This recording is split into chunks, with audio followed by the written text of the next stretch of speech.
So I'm so excited that Nixie reached out to me. Nixie is a brand that makes all kinds of great accessories and controllers for the Switch. And they contacted me, asked me if I wanted to try out these Hyperion 2 wireless controllers. These are obviously Joy-Cons that go onto your Nintendo Switch. And if you're a regular to the channel, you know how much I dislike regular Joy-Cons. And I'm always looking for something that I can use on the Switch that actually feels like a good controller. And these definitely look like that. So in this video, we're going to check out these Hyperion 2 Joy-Con replacements. So let's get to it.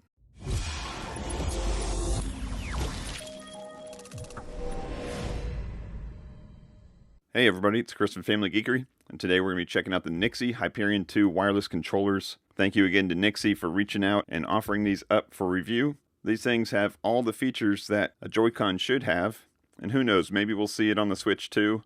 But for all of us that still love our Switch and still may be looking for the right controller for it, this might be it. So we got a lot of great features on this. Of course, we have Hall effect sticks. That's going to stop that stupid drift from happening. We've got bigger buttons on the face for the D-pad and for the ABXY buttons. And not only are they bigger, but they're also micro switch buttons. It's got some RGB on there. I think we're going to be able to customize that. And if we look around here, you can see that the face plates are held on with magnets, and you can take those off. I'm guessing that they're going to have different styles, so you can switch up the look of your Joy-Cons. That's pretty cool. And then it's got some other cool features like programmable buttons on the backside, and I think even the shoulder buttons are going to be micro switch also. So let's go ahead and open this box up and see what's inside. Alright, so inside the box there was a instruction manual, and this is pretty decent manual. I'm going to go ahead and read through that, find out what all the features are and what all it can do. But check out these controllers. They came in this nice hard plastic clamshell, and I'm not sure if that's to keep them in there when you're not using them or if it was to protect them for shipping or a little bit of both. But Nixie is a brand that I've long admired and been watching their different controllers that they make for the Nintendo Switch, and I finally got my hands on something that they make, and this is decent build quality. So check out those micro switch buttons. I like that. I'm not a fan of the D-pad, especially the D-pad on the original Switch Joy-Cons. This one with the bigger buttons looks like it'll be a little bit easier to work with. These joysticks, definitely bigger, especially for big beefy hands like mine. That's going to be nice. And these triggers, yep, those are micro switch triggers.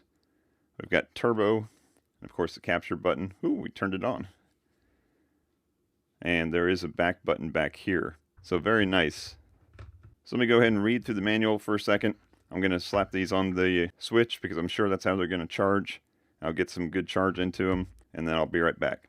Alright, so I spent a little time reading through the book and then actually playing some games. Yes, that's right. Some of us have to do the dirty work and actually play games to test these things out. So I figured what better type of game than a fun shooter like Enter the Gungeon. So I spent some time playing with that, playing with the controller, and let's talk about just straight up ergonomics first. And on that subject, I'll say that I was very pleased. I've never ever been a fan of these.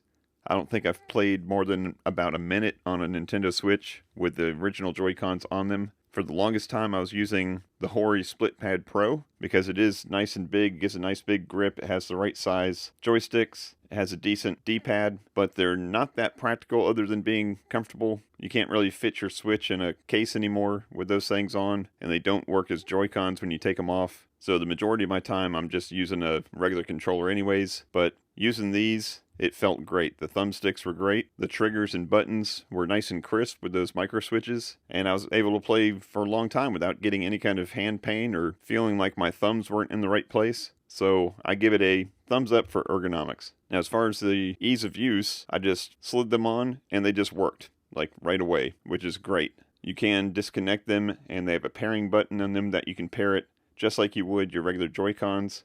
So if you want to use them removed from the Switch, you can. But I like the idea of just sliding them right on, having no latency at all, and just having a direct connection. You don't have to worry about charging the batteries because they're charging from the Switch itself. They will work on one of the Joy-Con controller thingies that you can, that little skinny thing that comes with it, you can click them on. I never use that personally, but they will work with that, and they will charge from that. So let's talk about some of the features and demonstrate them. Of course, we've got the RGB going right now. There's a couple different settings on those. Now, each of these settings I'm going to show you, you can control on both of the different sticks. They are controlled individually.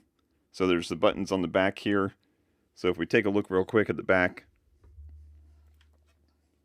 we have this programmable button, but we've got these two over here. One, of course, is the release button, and this other one here that has a picture of a light bulb, which I've got upside down for you, is, what do you think? The light button. So if you take that and just single click it, it goes through a couple different states. We've got off, we've got rainbow, we've got what they call always on, and then breathing. Now if you have it either on always on or breathing, you can hold down that light button and go right or left and switch the color. So that would be the same thing over on this side too. You'd hold down the button, go right or left for the joystick, and that would switch the button. So that switches the color, or that would switch the color. So that switches the color of the always on mode and the breathing mode. Now if you hold down that light button and go up or down, then you're going to go through, I think, 4 different states of brightness, from off, low, medium, and high. So you can set the brightness, you can set the color, you can set whether you want it breathing or always on, or you can just go back to the rainbow. So very easy to control the lights, or you can just turn them off if you don't like them. And then another thing you can customize is how much vibration you have. So you got the turbo button down here. If you hold the turbo button down and go up or down, then there's 4 different levels. And you can probably hear that motor in there getting louder or softer. 4 different levels of vibration inside. Now the book can step you through setting the turbo function for different buttons and assigning that button on the back. And there's also an app that you can download to control that. I'll let you guys play with that. I don't usually use the turbo function or map any kind of macros or anything, but it's nice that you get the ability to do so. Now, in addition to all those features that I talked about, it's also good to know that the 6-axis control does work. So let me go ahead and set that up and I'll demonstrate that for you. All right, so my go-to to demonstrate this is always going to be Breath of the Wild, and it just makes it nice and easy to demonstrate. But, yep, 6-axis works just fine. And last but not least, let's show you these faceplates here. There's a little tab right here, makes it nice and easy. You just grab it right there and it comes off nice and easy. You got 1, 2, 3, 4 magnets on there and just slaps it right back on there. The whole time I was playing, I kind of forgot that even existed. So at no point did that ever shift or kind of slide off or anything like that. It wasn't until I stopped playing that I saw that tab and I thought, is that another button up top there? And then I remembered, nope, it's probably to grab the faceplate. So I think we went through all the different features and functions, and if I had to sum it all up, I'd say these things are just great. I think I finally found a pair of Joy-Cons that I can actually put this thing in handheld mode and play it and enjoy it and still travel with it. So I think that's going to do it for this review. If you have any questions, go ahead and drop them down in the comments below. I'll be happy to answer anything I can.